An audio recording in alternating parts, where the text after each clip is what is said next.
ایسا ہے کہ جس طرح ستاروں کے جھرمٹ میں چاند دکھائی دیتا ہے، ایسے مصطفیٰ صحابہ کے جھرمٹ میں دکھائی دیتے ہیں۔ صحابہ کرام مؤدب بن کے، نگاہیں جھکا کر کے، گردنیں جھکا کر کے آقا علیہ الصلوۃ والسلام کی بارگاہ اقدس کے اندر بیٹھے ہوئے ہیں اور میرے مصطفیٰ سب کو ملاحظہ کرا رہے ہیں۔ اتنے میں ایک صحابی مجلس سے بار بار اپنے ساتھ کو اٹھا کے آقا علیہ الصلوۃ والسلام کی جانب دیکھتے ہیں، پھر نگاہ نیچی کر دیتے ہیں، پھر دیکھتے ہیں، پھر نگاہ نیچی کر دیتے ہیں۔ میرے آقا علیہ الصلوۃ والسلام جب صحابی پہ نگاہ پڑتی ہے تو پوچھتے ہیں کیا میرے صحابی بتا کیا پوچھنا چاہتا ہے؟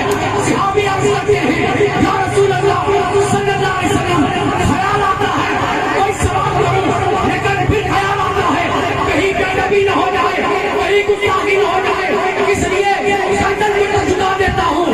میرے آقا علیہ الصلوۃ والسلام نے فرمایا اے صحابی پوچھ، اس لیے کہ تم پوچھنے کے لیے بنے ہو، تم سوال کرنے کے لیے بنے ہو، میں جواب دینے کے لیے بنا ہوں، تم جھولیاں پھیلانے کے لیے بنے ہو، میں جھولیاں بننے کے لیے بنا ہوں، اس لیے کہ تم بھکاری ہو، میں داتا ہوں۔ اگر تم سوال نہ کرو تو صحابی کیسے، میں جواب نہ دوں تو نبی کیسا؟ سوال کیا تھا؟ صحابی عرض کرتے ہیں یا رسول اللہ صلی اللہ علیہ وسلم، اکثر سوچتا رہتا ہوں جب اللہ نے یہ زمین بنائی ہوگی، زمین پہ جب یہ سب ساز لگائی ہوگی، زمین پہ جب یہ بساط بچھائی ہوگی، آسمان کی چھت ستاروں سے جب سجائی ہوگی، تو یا رسول اللہ سب سے پہلے کیا شکل آئی ہوگی؟ میرے آقا نے فرمایا اے صحابی پوچھتا بھی اسی سے ہے جو سب سے پہلے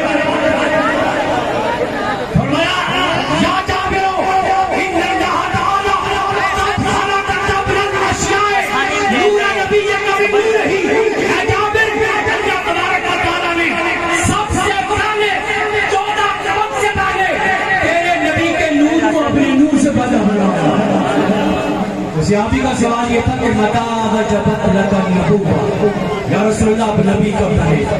میرے آقا علیہ السلام فرماتے ہیں کہ میں نبی اس وقت تھا جب آدم علیہ السلام کھائے اور مٹی کے درمیان تھے، کیچڑ اور مٹی کے درمیان تھے، تب بھی میں نبی تھا۔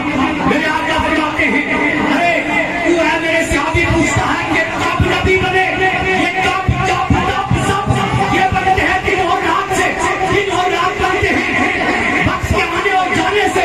فرمایا وقت نہیں تھا میں نبی تھا، دن نہیں تھا میں نبی تھا،